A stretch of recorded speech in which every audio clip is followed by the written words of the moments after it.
Ladies and gentlemen, RotoGrinders, welcome back to the Blitz, Week 5. My name is Alex Dunlap. You can find me on Twitter at RosterWatch. You can find all of my content at rosterwatch.com and hear me on SiriusXM Fantasy Sports Radio, Saturdays, 9 to 11 a.m. Eastern, Sundays, the game day edition, 8 to 9 a.m. Eastern. Joined, as always, by Mr. Derek Carty. You can find him on Twitter at Derek Carty. He's the creator. He's the curator. He's the mathematician, the magician, the mastermind, the mythical creature, the man behind the Blitz projection system at RotoGrinders.com, which you can find at RotoGrinders.com/the-blitz. You can pull it right up into Lineup HQ. It is a great tool for anybody to use to get their projections. It's been absolutely crushing this year. Great time to jump on and get the Blitz. Is right now. And of course, you can find all of his content over at rotogrinders.com. Joining us, as always, the Chief Justice 06. He is Will Priester. That is at Chief Justice 06 on Twitter and across the DFS streets. All of his content, from football to basketball to baseball to prize picks to card collecting, all over at rotogrinders.com. Of course, Chief is an epic tournament player. Carty likes to play in tournaments, but has a little bit more of a cash game kind of optimal mind. I find myself a little bit more on Carty's side. We will go through this slate, talking about running backs, wide receivers, quarterbacks, tight ends, and then we will get to the Blitz Survey, where we'll talk about some of our favorite stacks.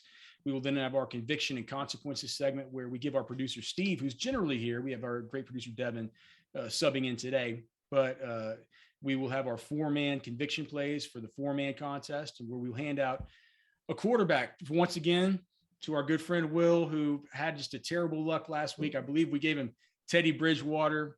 He ended up at the very bottom of the standings last week. So hopefully we'll give him a better quarterback this week. We can get Will up off the floor, man. I ended up taking down cash game number 3. So I think I edged out Carty by like 0.15 points. So clearly Carty would have been cashing, because we both had monsters right there at the very top.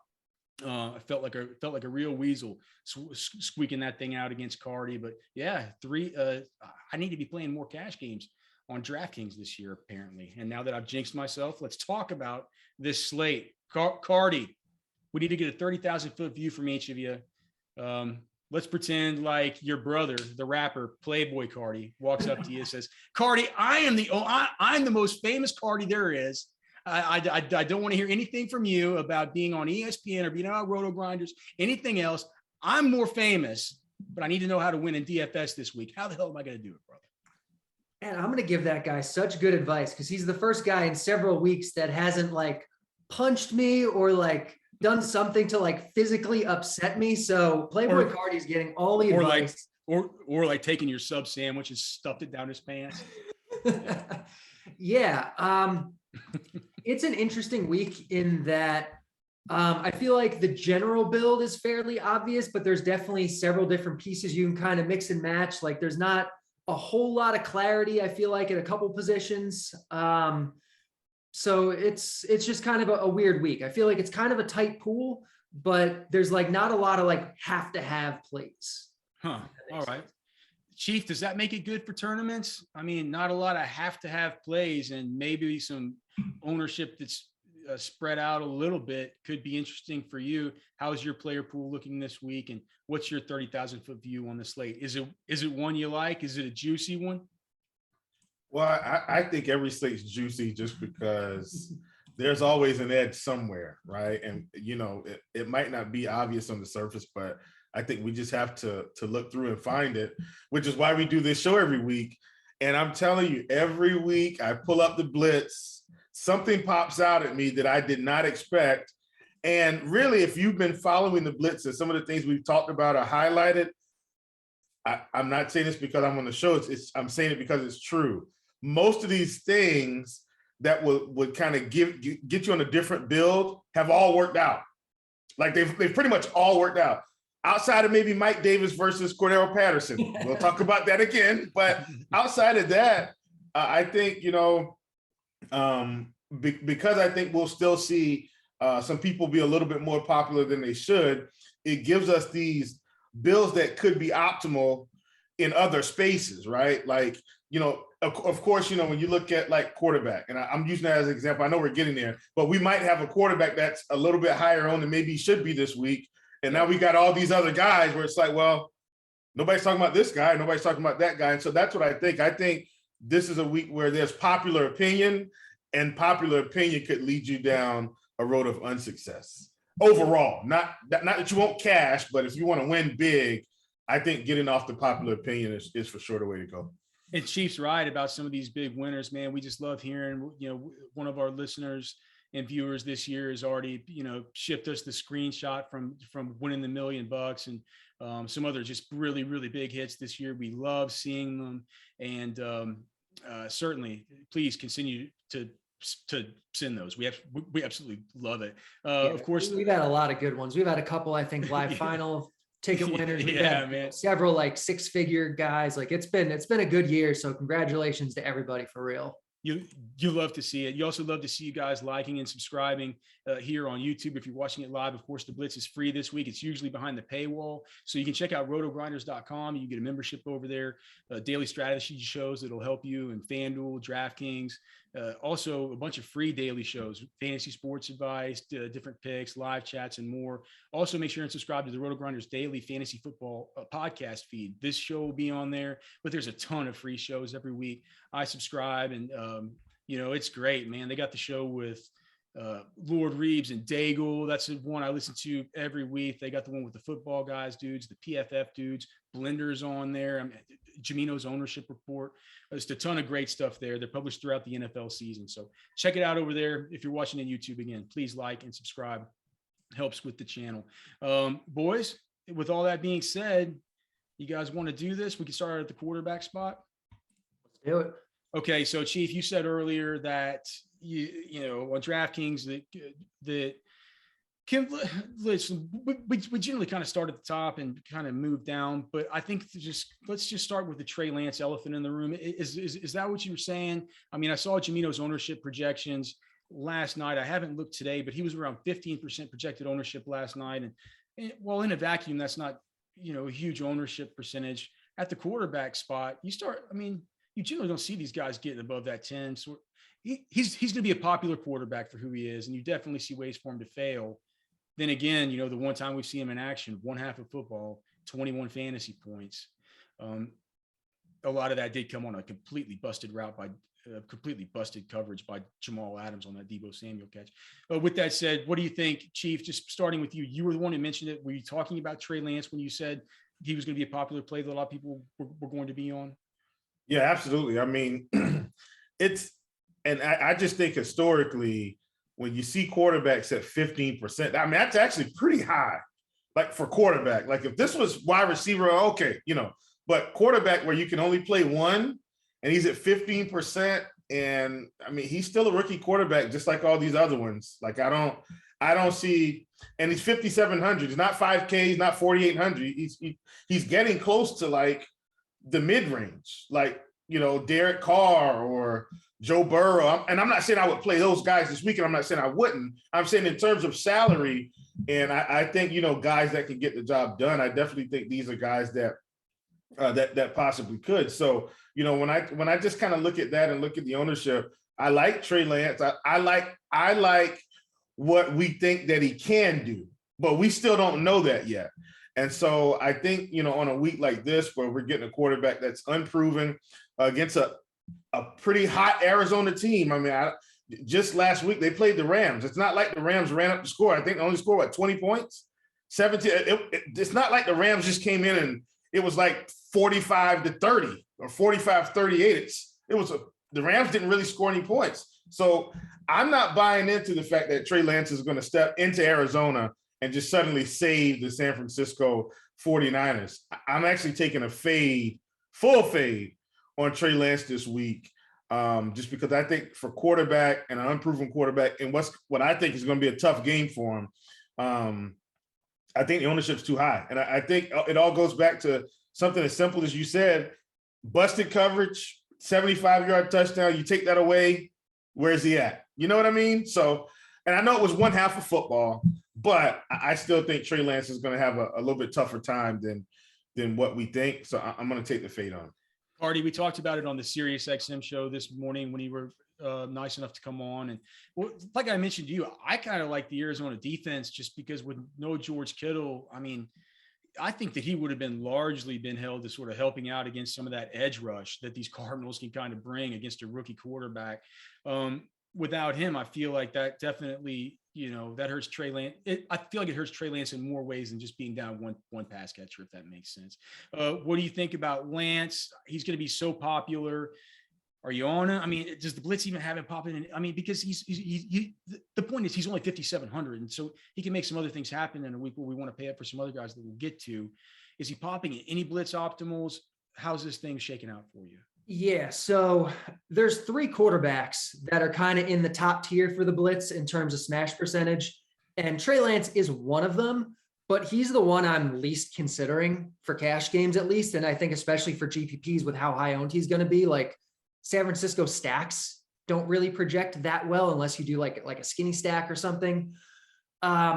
The thing with Trey Lance is that even though he does project well, 21.5 points, he's like the second highest point per dollar guy on the slate. Like he projects well, but like you don't have to jam this guy in. This guy is not a sure thing. Like, have we not learned our lesson the last couple of weeks with Justin Fields? Like that is the floor for these rookie quarterbacks. I don't care what the pedigree is, how high they got drafted in the draft. On average, first round rookie quarterbacks are the worst starting quarterbacks in football their first year. But people just don't want to believe that because they see the hype and the draft pick and everything else. Rookie quarterbacks are generally not good their first year, at least with their arms. They can rush, they can score points that way. And Trey Lance can certainly do that, but there's a good chance that he's going to struggle throwing the ball to start out. And basically all the quotes we've gotten from the San Francisco coaching staff this week have been along the lines of, well, there's going to be some growing pains. Well, it might be an adjustment for Lance. It's not like they're like, oh yeah, he's ready to go. He's going to tear shit up. Like that's just not like the impression that we're getting from them. This is a team that likes to run the ball to begin with, a very run heavy team. Teams tend to run even more when they have a rookie quarterback. He's going to be missing George Kittle. More than anything else though, is that we have Daniel Jones for 300 more. Daniel Jones is the same type of quarterback, but more secure and better. He's a young quarterback who can score points with his legs, who now has actually proven that he can come into his own and throw the ball. He's been improved so much as a passer this year and he's in a really good spot too. He's also in a dome. He's also against a fast-paced offense. Like he's 300 more. He's better. He's safer. I even hate the word safe, but he's safer. So I just don't see any need to go with Trey Lance when you have Daniel Jones right there and you know so much more what you're getting with him. So we'll get down to this Daniel Jones territory here in a second, but I'd like to just, if we could just go back up to the very top. And Carty, I'll just stick with you quickly. Is the Blitz popping up any Kyler Murray? I mean, he's 8K on DraftKings. It's all right. Chief, I mean, he projects well, obviously, but he's not showing up in like optimal lineups because of the price. Chief, what about whenever you're putting together lineups and you're putting together builds? Are you getting any Kyler Murray? Because it just seems like it's so hard to find any way to stack him for tournaments when you consider the fact that DeAndre Hopkins, even though his price has come down a little bit, that's still a stack that's going to cost you almost 16K between those two guys. And then, I mean, who knows? Just pin the tail on the donkey, spin yourself around and blindfold yourself and pin it on AJ Green or Rondale or Kirk. It's really, really hard to figure out what you're going to be doing there. But I know that you like to do weird stuff that other people aren't doing. Are you doing any of that stuff this week? Man, it's going to be tough to I think get Kyler this week just because of some of the other things I want to do in other positions. So I do like Kyler, right? But I'm not sure. And hear what I'm saying, but I'm not saying, because he can have an upside game at any spot. This just doesn't seem like the game where the upside will be there completely. You get what I'm saying? Like, yeah, of course he could come out and throw for 5 touchdowns and they could just run away with the game. But I don't know if they're going to need him to be Superman this week. And I think that's what, we may need at our quarterback position. So I love Kyler. Think he's a great play, but I'm not going to have him in my pool this week. I know Carty's not going to be playing Tom Brady. I know Carty probably is not going to be playing Aaron Rodgers, but I could see Carty playing Jalen Hurts, and definitely I could see Carty playing Dak Prescott. So I see Carty shaking his head about, or nodding his head about Dak. But just staying with you real quickly, Philadelphia going in to play your Carolina Panthers. What do you think of Jalen this week? It doesn't feel like, Jamino has his ownership percentage at just 4%, and he's been very, very steady, very good. I know the Carolinas had a much better defense. You and I have been noticing it since the first week of the season, but they are a little bit banged up in the secondary. They're having to bring in reinforcements and Stephon Gilmore, but he won't be available until next week, right? Yeah, so well, a couple of weeks. I think he's maybe a week or two out. So okay. He's not going to be there for sure this week at all. So what do you think about Jalen? And then I also want to ask both of you guys about that. Yeah, I absolutely think Jalen's in play this week, simply because I am expecting the Eagles to be behind. I mean, I'm not expecting them to be behind like 30 points, but, I think this is a game where Carolina should be able to control the game. We are at home, so I feel pretty good about us being able to score points. And we've proven that we can score points this year, which is good. So I think Jalen's a great play, just from a game script perspective. And, even if you're kind of looking at the blitz level game factors, I mean, we should be fine in terms of plays run. We're kind of in that second tier bunch where you've got like Dallas and the Giants at like 128.9, and then we're right there at 128.7. So we're kind of right there. So that's another reason why I'm pretty excited. So yeah, I'm for sure in on Jalen Hurts and his pass catchers this week. Carty, what about Dak? We mentioned him, and I'm looking right here underneath Dak. Dak is 6,900 on DraftKings. At 6,500 is Kirk Cousins. Come on, man, he's home. He's in a dome. Well, it's a great matchup. It can't be a Carty special. No Kirk Cousins for you this week. It doesn't seem like you're too interested.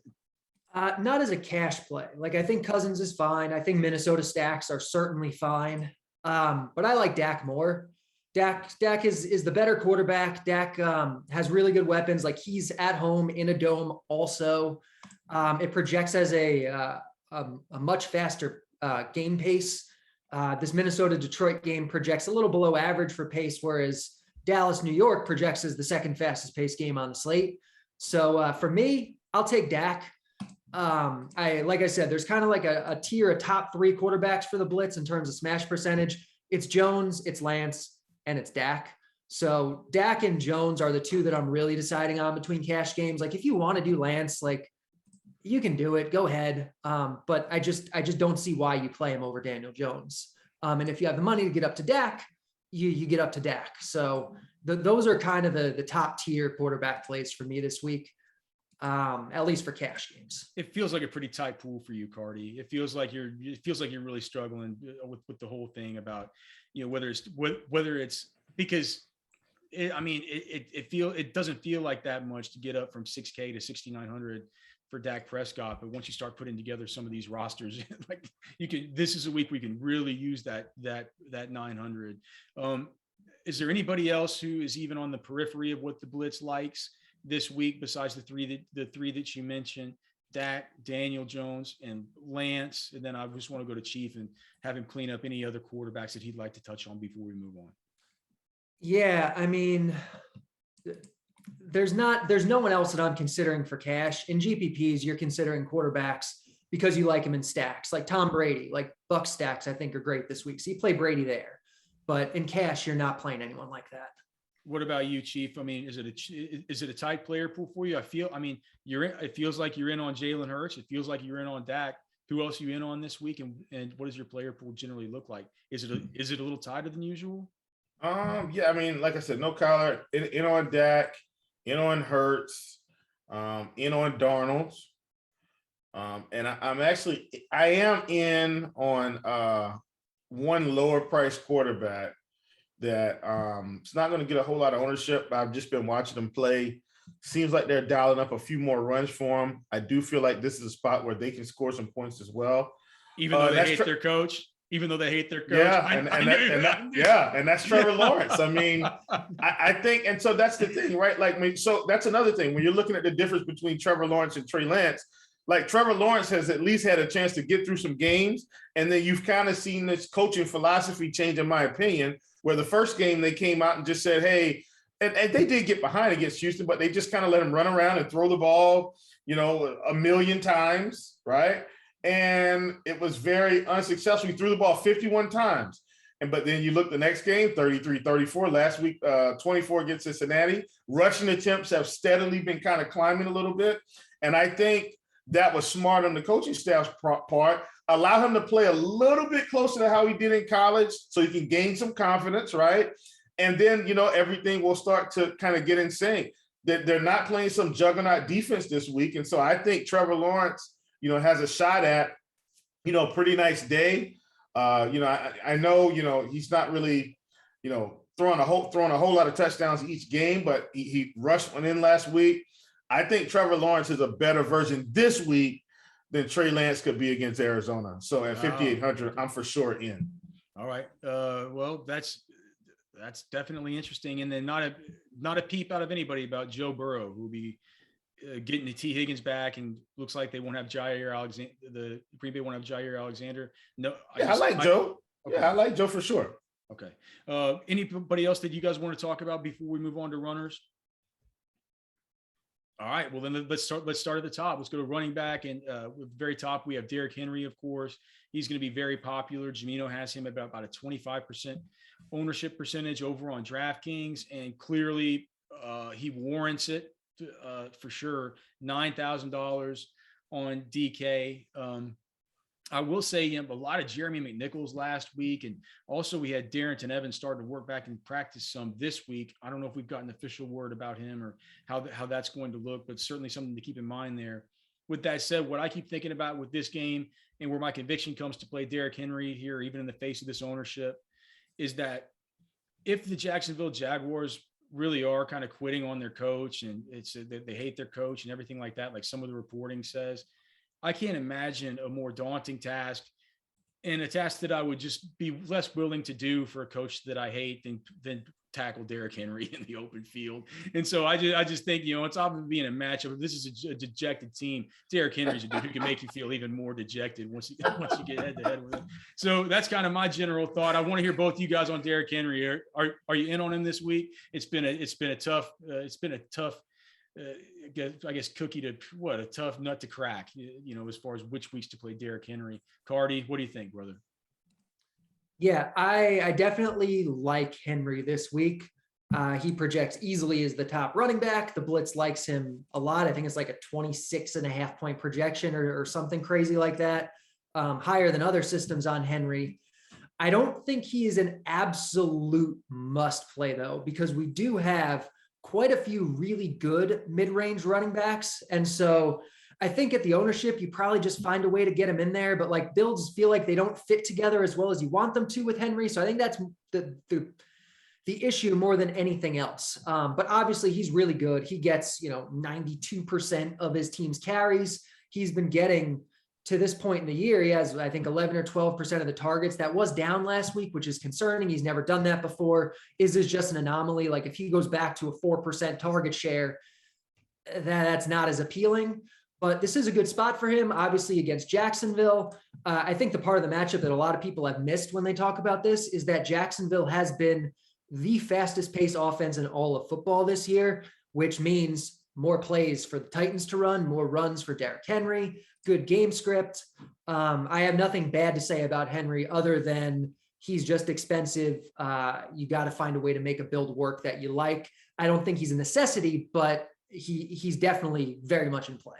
Chief, what do you think, man? I mean, don't you think Vrabel is embarrassed coming off some kind of cockamamie loss to the Jets? He says this is a down and out division opponent, coach in disarray. I'm going to go in here and I'm going to kick these idiots' ass, and I'm going to run Derrick Henry over and over again, and I'm just going to demoralize these fools. I mean, do you see it playing out like that, and are you interested in Derrick Henry?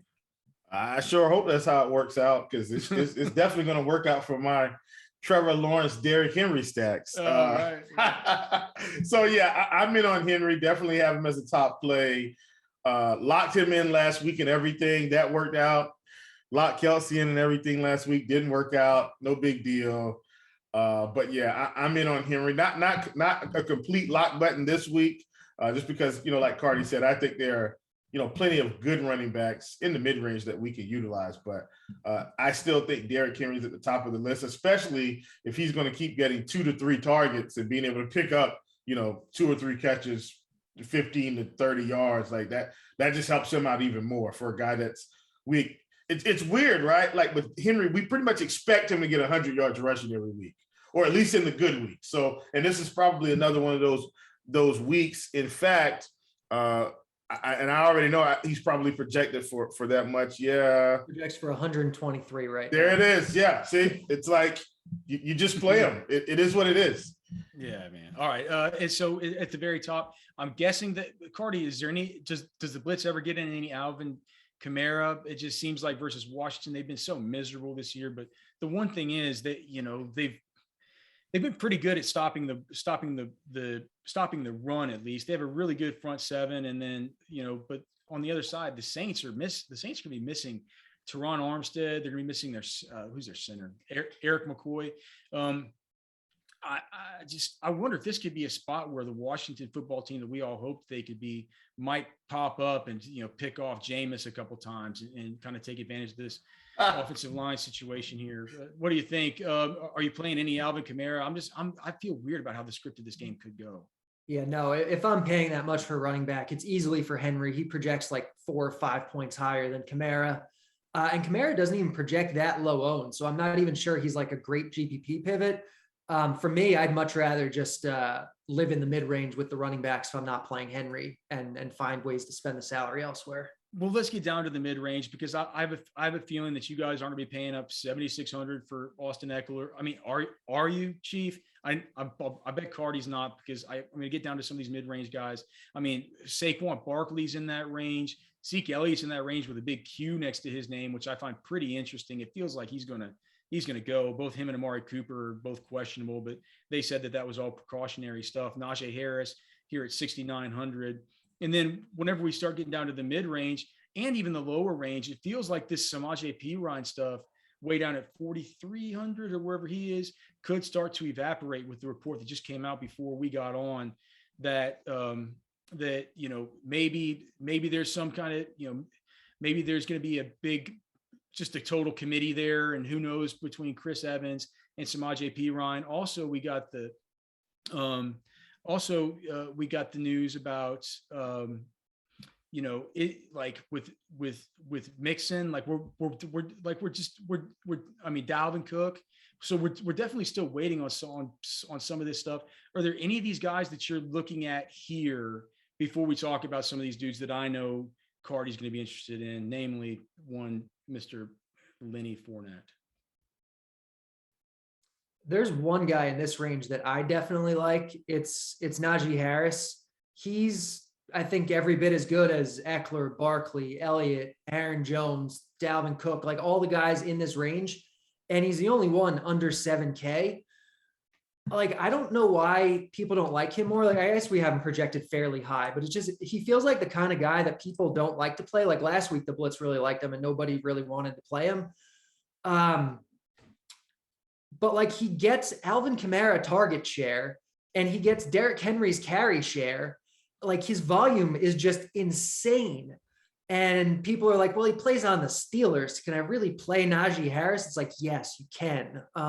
So if I don't play Henry, I'm definitely playing Harris. And you could even wind up with builds where you play both of them. But Harris is very much one of the best plays of the whole week, I feel like. He just gets so much freaking volume. And yeah, Pittsburgh sucks and the O-line sucks and whatever else you want to say. Volume is king for running backs. I just wanted to clarify what I was talking about earlier with the whole Bengals situation. The report that came out right before we came on from Tom Pelissero saying that Bengals Joe Mixon is trending toward playing in some capacity, in quotes, on Sunday versus Packers. So that Carty just rules out the whole backfield if that happens. It's just like, what are you going to do? Right. All right. So as we move down here, is just X him out, right? As we kind of continue moving down here, Chief, I mean, any interest in playing? I mean, I've heard some talk about Maybe kind of seeing about going back to the well on your guy Chuba Hubbard. It doesn't look like Christian McCaffrey's going to play. Kareem Hunt has been kind of doing his thing. It doesn't really seem sustainable, but I mean, what I'm really most interested in asking you guys about is Damian Williams. I mean, he's been a player that at least has had some pedigree in fantasy thus far. He's a good player. He had the bruised thigh to end last game. Obviously, we'll be filling in some capacity with Khalil Herbert. We don't know how this split's going to go. Chief, wait, can I just go back to Carty real quick? Carty, how do you see the Damian Williams split playing out this week? How do you have him projected? I have him with about 75% of the carries, the rest to Herbert, maybe like 1% to Ryan Nall, and him getting most of the passing work, maybe like 10 to 12% of the targets. So it's a good volume share for Damian Williams for sure. On FanDuel in particular, he's really well priced. I feel like on FanDuel, he's kind of like almost a cash game staple. Chief, do you like Damian Williams? And then what about some of these other players that we talked about? They're in the mid range. I mean, I kind of skipped over James Robinson.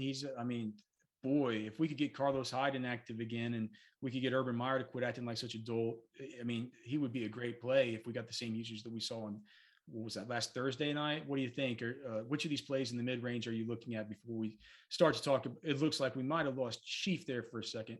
So, Carty, maybe I can ask you, what about James Robinson? I mean, any interest there? Or is... Yep.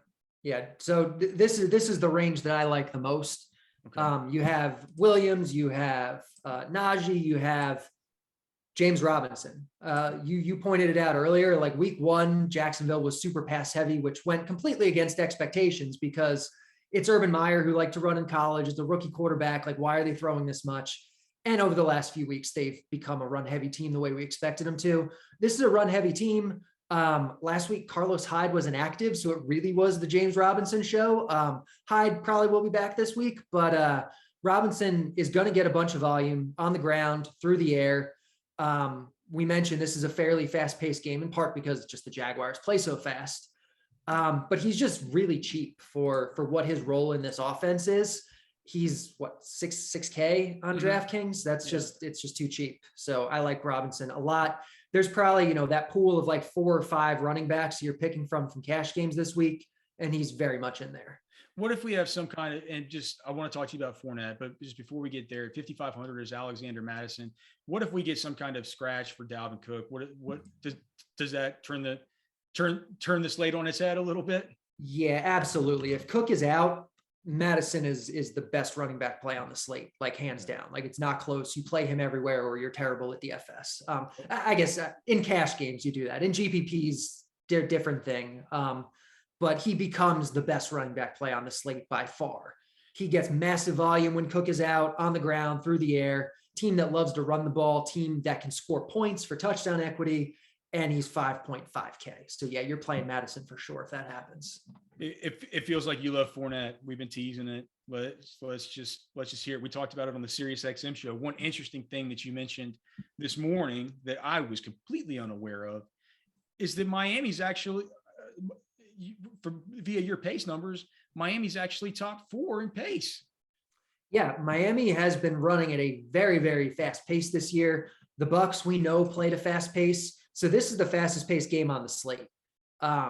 Bucs project number 2. Miami projects number 4. So combined, they project easily for the fastest paced game. It's a low win situation. The Bucs have a very high team total. They're a 10-point favorite. So it is a great game script for rushing in the second half for Fournette. It looks like Gio Bernard's going to be back, which isn't ideal, but Fournette should still be, involved in the pass game. And he's just way too cheap. Like, he's, 5K or something stupid, like 5.2. So 5.2. Yeah, if there's one running back that I'm confident will be in my lineup this week, it's probably Fournette. But again, you have this group of like 4 or 5 that are really good plays. As Xavier Worthy just takes in a monster touchdown for the Texas Longhorns against the Oklahoma Sooners. Yeah. All right. Let's keep that going, and let's keep going here with this going with the running backs. Although I'm not even sure who else you're going to talk about, Carty. It doesn't get, like, with this Joe Mixon news, we get the Samaje Perine stuff out of there. I mean, is there even anything left? Is there anything If left? Mixon's out, like P Ryan's very much in play for GPPs, maybe even for cash. But if Mixon's playing, even just limited, like you probably shouldn't do it. Maybe like as a GPP dark throw, you play P Ryan, but otherwise it just kind of rules out the whole thing.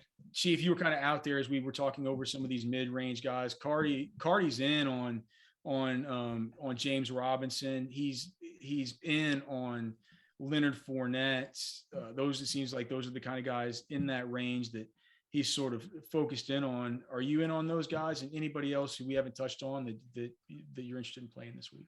Yeah, for sure. Do like Chupa Hubbard. Sorry, Dean has spammed my internet and it went out. And I don't know what happened. I'm hardwired. It's so weird. But yeah, love Chupa Hubbard. Love James Robinson. I think James Robinson is probably one of my favorites out of that bunch.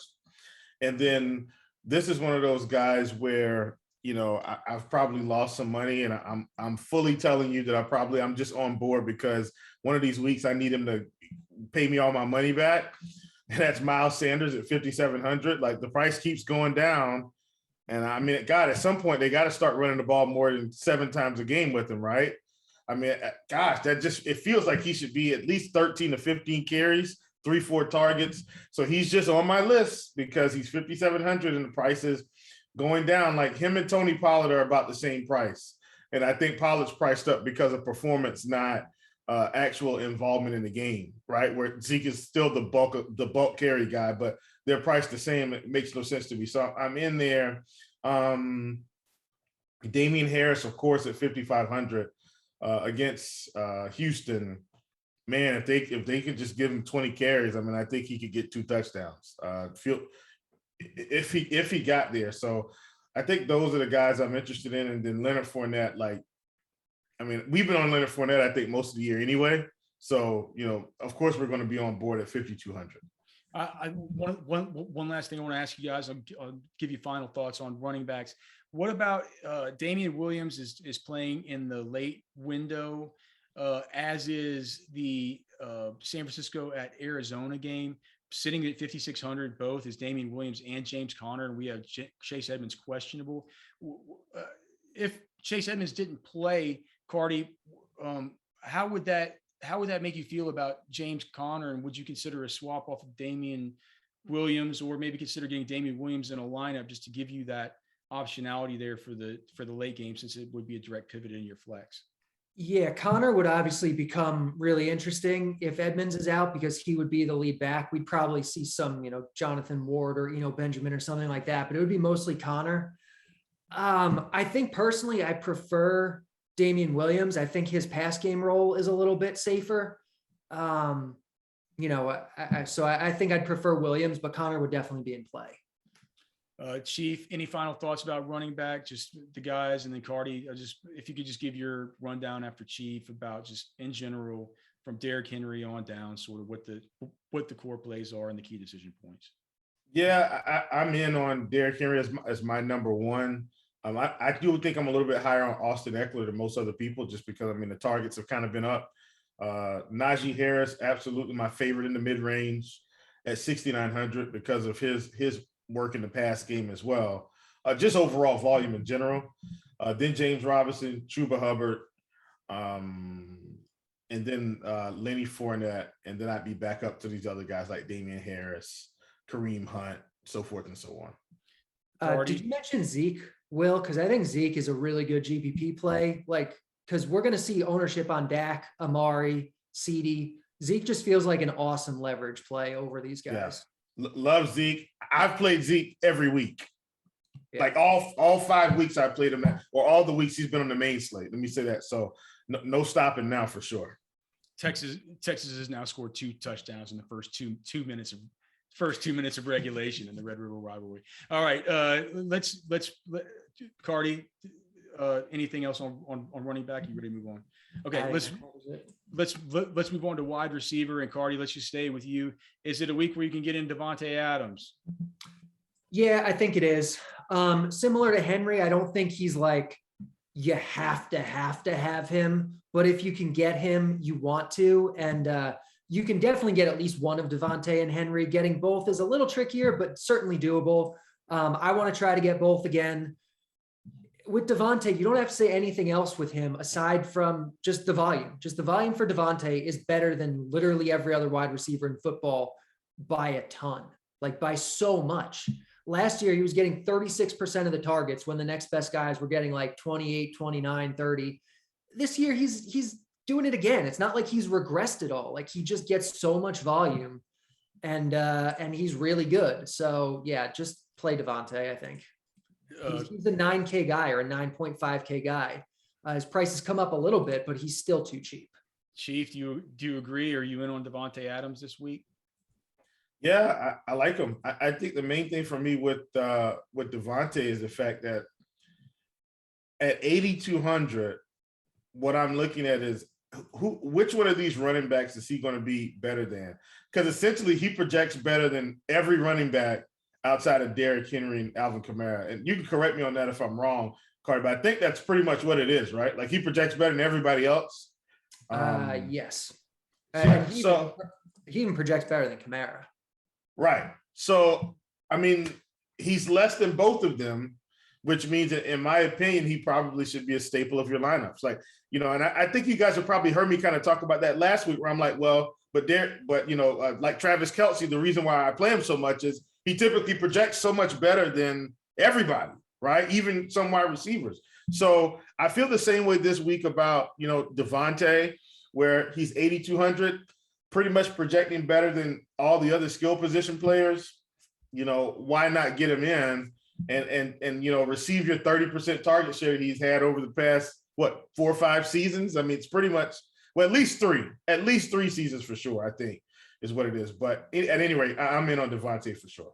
Green Bay Packers going into this game with their fourth starting offensive line combination of the season. I think that hurts the run game a little bit more than it hurts the really quick, trustworthy passing game that Devontae Adams has been known so much for. Justin Jefferson seems expensive. Nobody is going to play Hopkins at 7,600 based on, you know, his just minuscule target share. DJ Moore though has just been really good. We saw last week. Was it last week what Tyreek Hill did to Philly? Was that last? That was last week. Yep. My brain gets scrambled from week to week. But I mean, DJ Moore, you could see him having an absolute, just a throbbing monster in this one. Are any of you guys interested in maybe going to any of these guys at the top besides Devontae Adams, or if you get to DJ Moore, et cetera, are you just going to see about finding the extra money to get up to Adams? Yeah, I mean, DJ Moore, Justin Jefferson, they project well, but you don't have the money for them if you're playing Adams, especially if you're trying to get Henry too. They're GPP guys, you know, in your stacks or one-offs or whatever for me. Chief, any interest in those guys? And then as we continue to move down, I mean, Adam Thielen is much cheaper, 1,100 cheaper than Justin Jefferson. And when I close my eyes and think about this slate, it's like 99 times out of 100, I just dream about Adam Thielen catching at least one touchdown in this deal. We have AJ Brown coming back against the pathetic Jacksonville Jaguars. He's only 6,500. Keenan Allen just seems too cheap. I mean, CeeDee Lamb, Dalton Schultz has been really swindling him lately, but 6,200. I mean, my goodness, a lot of the Amari Cooper 6,100. Some of these, I mean, Odell Beckham Jr. You know that Baker Mayfield is going to feel like he needs to get him back for letting him down last week in such a major way. It feels like this area right here. I mean, Jamar Chase will be going up against a Jair Alexander-less Green Bay secondary, Marvin Jones Jr. in a good spot versus Jacksonville. I mean, this is a good range, right? This is a good range. What do you guys think? Yeah, I'm in for sure. You know, a lot of those guys that you named are, you know, definitely guys I'm in. I did want to revisit DJ Moore briefly, just because, man, he's getting so much volume right now. I mean, he's pretty much, I don't want to say guaranteed, because guaranteed could be far off. He could very well come out and get 5 targets this game, but I don't think he's going to drop off from, you know, basically averaging 11 targets to 5. So I do think he's kind of in this upper echelon tier. Where I'd absolutely be playing him over DeAndre Hopkins right now, along with everyone else. So I don't want anybody to think that's a secret. But DJ Moore has kind of inserted himself, especially this season, as a big-time #1 receiver in target volume, production, on the field, you name it, he's there. So did want to do that. I do think AJ Brown this week is very interesting, being that, I mean, God, who else is Tannehill going to throw the ball to besides him and Derrick Henry? Not insulting any NFL players. I clearly understand they have more guys, but AJ Brown should, in theory, I mean, have a week that's similar to what could be a DJ Moore or a Devontae Adams at a very, very discounted price. So I like him a lot. CD, same thing. The Eagles are gonna have to throw the ball, so I like Devontae Smith. Odell Beckham, I like him as well at 6K. That is not getting into that double-digit target range yet, but we know this is a guy that, if he is completely healthy, can kind of explode. I did, and this isn't a survey question, but this is one that I really wanted to ask Carty. And I do have a survey question, but this isn't it.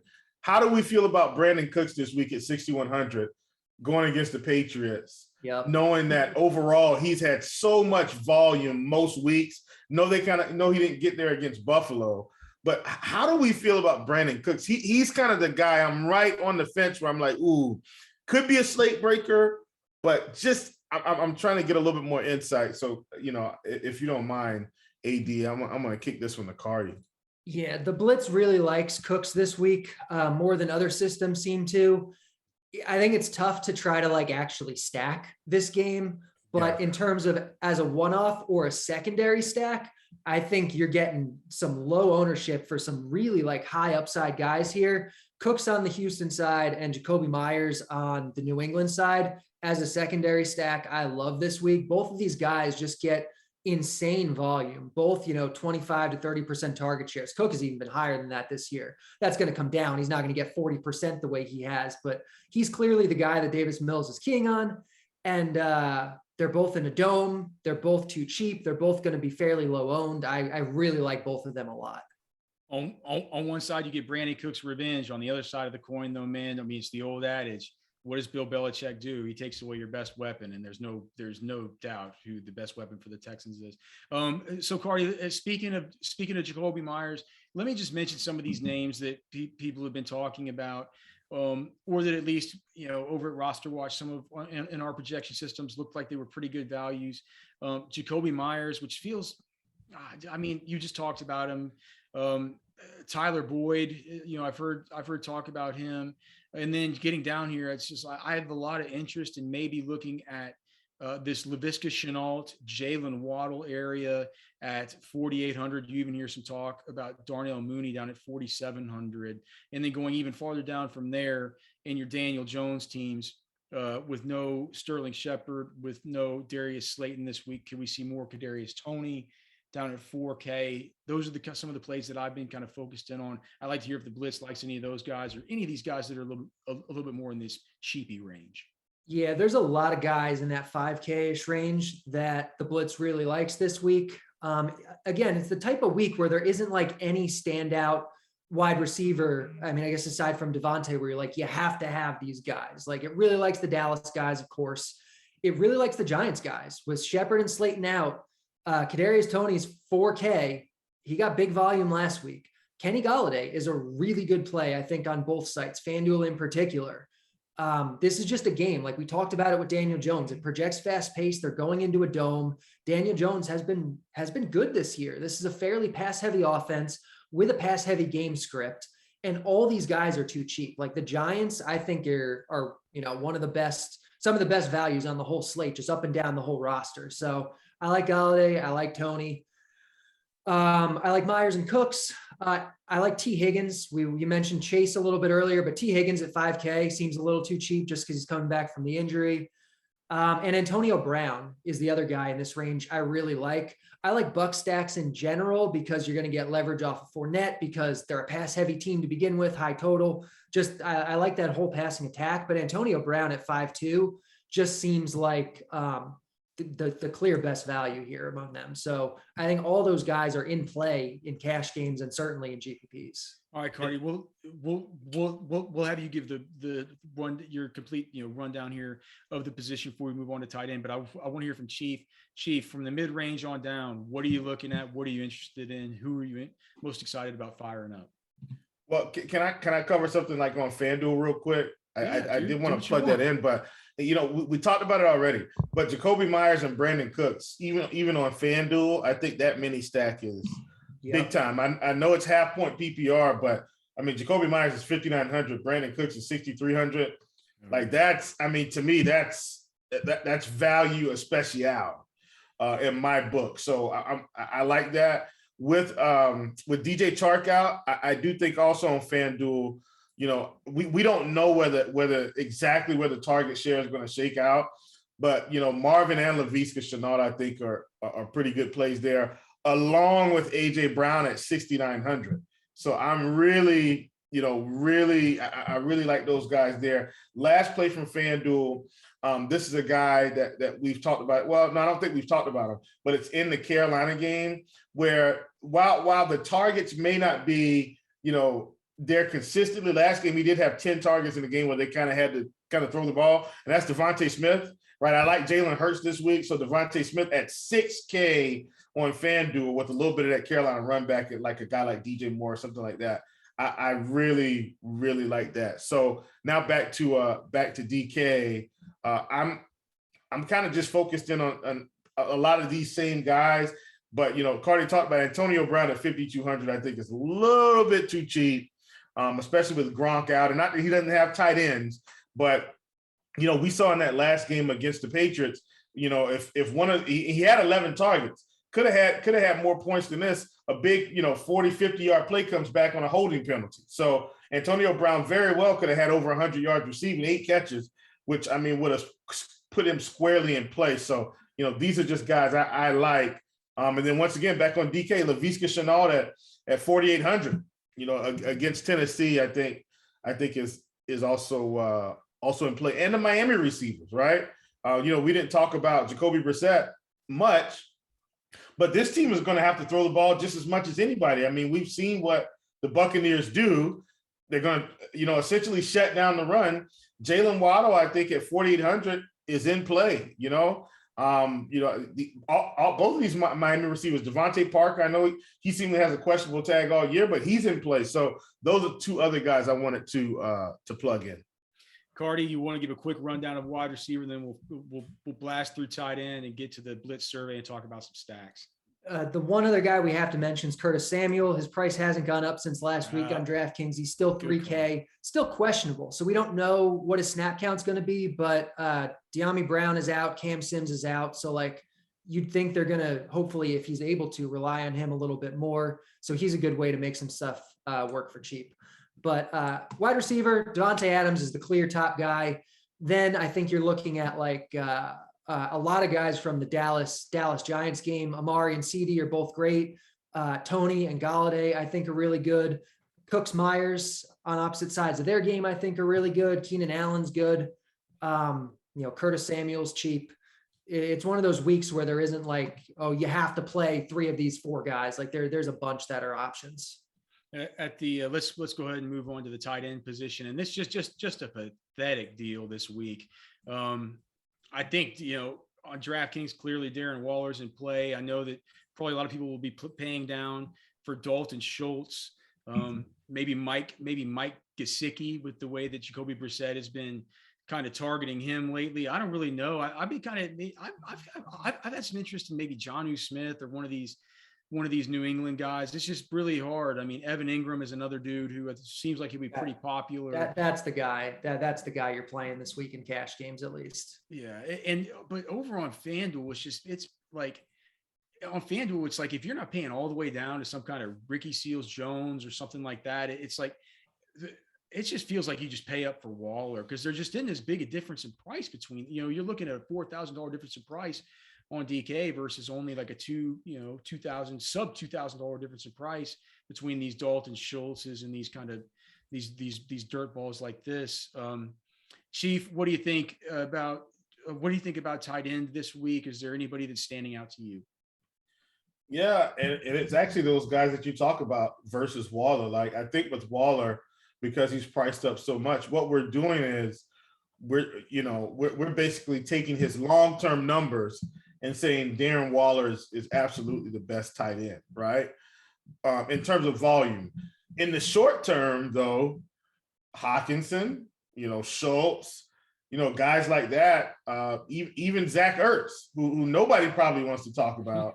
But hey, don't look now. His targets are going up every game, and he's continued to like the game against Dallas, 7 targets, 4 receptions, 53 yards and a touchdown. Not guaranteed a touchdown, but the game against Kansas City, 8 targets, 6 catches, 60 yards, and nobody's talking about it. It's just like Zach Ertz doesn't exist. Dallas Goedert is the guy. He gets on the targets. Guess what? That's a lie. Couldn't be further from the truth.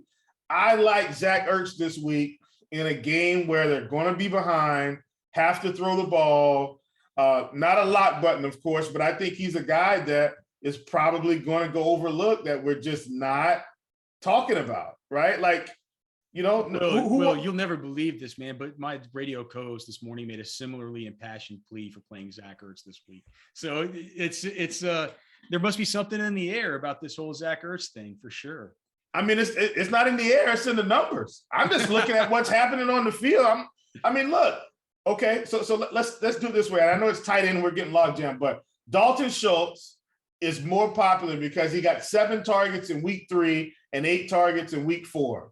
He had 6 in week 1 and 2 in week 2, right? Okay, and then we're looking at T.J. Hawkinson. We're looking at Walt. Like, there aren't that many tight ends that have the volume that he has. Like, those are the facts, but he's not going to be as popular for whatever reason, and I will be playing him. Cool. Absolutely playing him. Carty, who have we not mentioned at tight end that deserves consideration? There's a couple guys, but I mean, the guy that is the most obvious on DraftKings is Evan Engram. Like, you just play him in cash games and that's it. Like, we love this environment. We love this game for the Giants. We've talked about it a lot. He's 3.2K or whatever he costs. He's stupid cheap, especially with Shepard and Slayton out. Like, he's going to be the number 2 or the number 3 option for them. So just play Engram there. On FanDuel, they make it very easy to pay up for tight ends, pay up for Waller. And then you're just playing guys in your stacks or as one-offs or whatever. So like you mentioned Mike Gesicki. I really like Buck stacks. Gesicki makes a lot of sense as a run back in a Buck stack, that kind of thing. Cool. All right. Speaking of stacks, we're to the Blitz survey. So let's hear from both of you guys. Chief, I want to hear your favorite stacks, and how you're looking to build them. And then we'll hear from Carty. Yeah, my favorite is actually way off the board this week. I've already talked about it. I've already talked about it, but listen, I've been on these Jacksonville stacks with Derrick Henry run back. Like,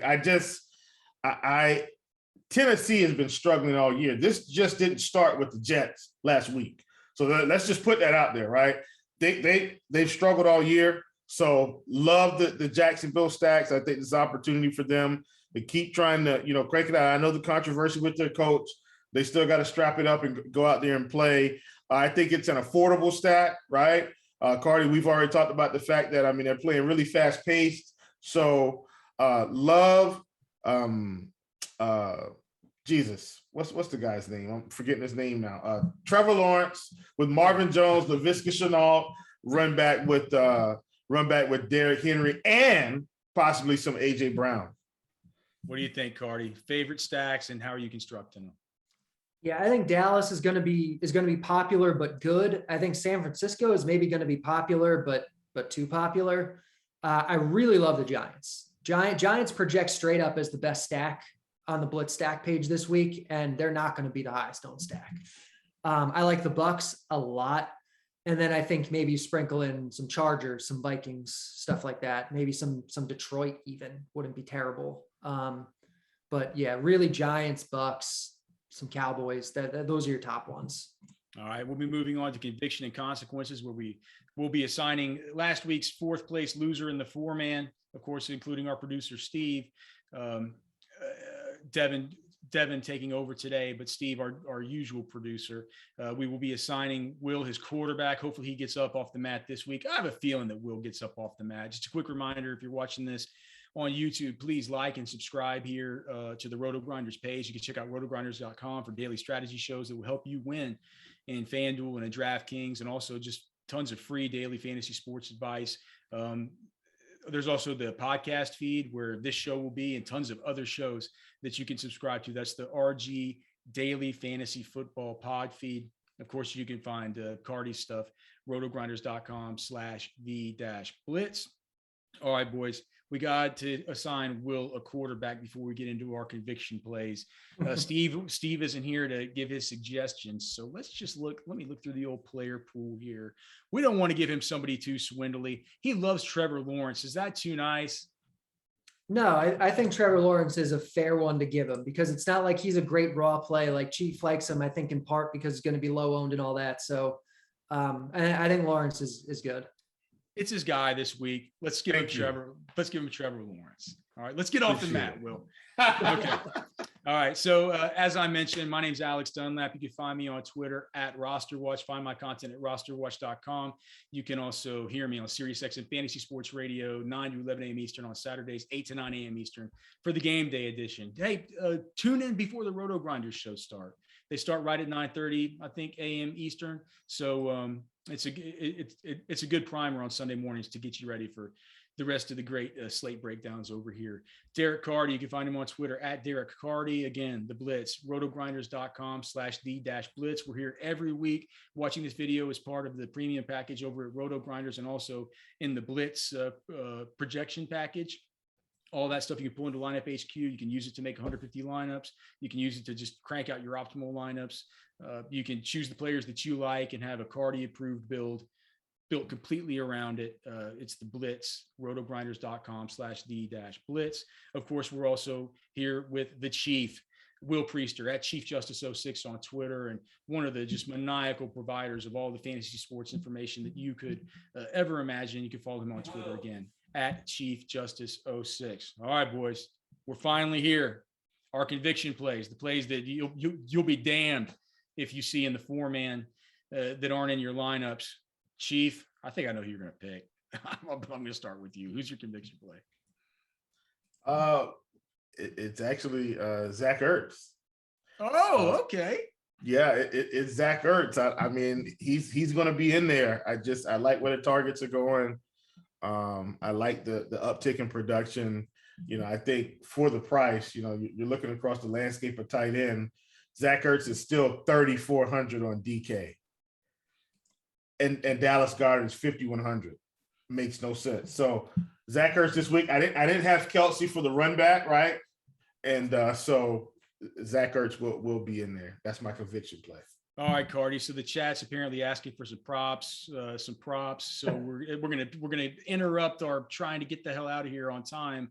You got a few props you can give them, Chief? You got any prize picks? Oh man, Carty, you have any props? You know I got something ready to go all the time. Let's give the people some props. Let's give them some props. I got plenty of props. You can see the Blitz's props out there. But the props that look really good this week in the Blitz are like all the Davis Mills props, like over completions, over yards, over. So gross. It's so gross, but he's in the dome. He's got the great game script for it. He projects just so much better than the line. So I like the Davis Mills under interceptions, like all the Davis Mills props. There's obviously plenty of other good ones, but that's like the ones that really drew my eye this week. Chief, you got a few that you really like? Let me go. Any 5-star gold ribbon? No, I do. Let me hop. You guys know I'm like massively on prize picks, like so much. So I'm giving it to you from that perspective. Give me Zach Wilson over 235.5 in the London game. Not worried about it. Give me Sam Darnold. I talked about this last week. If they're going to continue to give me Sam Darnold I got Sam Darnold like 250 at one point this week because they thought McCaffrey was coming back. I thought, well, that's stupid. He should have more. It makes no sense. So I got him at 264.5 over. Jacoby Brissett. This is an interesting one. I got him over 22.5 completions. Don't think the team's going to be able to run the ball that much. Matt Jones over 249.5 passing yards. And then this is the one, and it's only because they're going to be down one of their best wide receivers. I've got Cordero Patterson over 36.5 receiving yards. Oh, that's just a lock. I mean, it just feels like he's going over. So those are my main ones this week, and I'll have a few more as I dig in today. But I mean, those are like my top 5 as of right now. All right, well there you go. Chat, you got your prop talk. Ask and you shall receive. Carty, let's get your conviction play. I'm just going to say Giants stack because I just think all the Giants are fantastic plays. They're going to be too low owned. If you run optimal lineups in the blitz, like you're getting some Giant stacks like mixed into the top 20 optimal lineups. You're getting like Jones, Tony, Ingram lineups, Jones, Galladay, Ingram lineups. So just all the Giants. That's my conviction. For me, I mean, Mike, I wanted to say Adam Thielen because I'm going to play Adam Thielen against you guys. He's 100% getting in the box. But the play that I have the most conviction around is the play that everybody else loves, and of course, it is Derrick Henry versus the pathetic Jacksonville Jaguars. So for Chief, for Carty, Alex. This has been the Blitz Week 5. We're getting the hell out of here.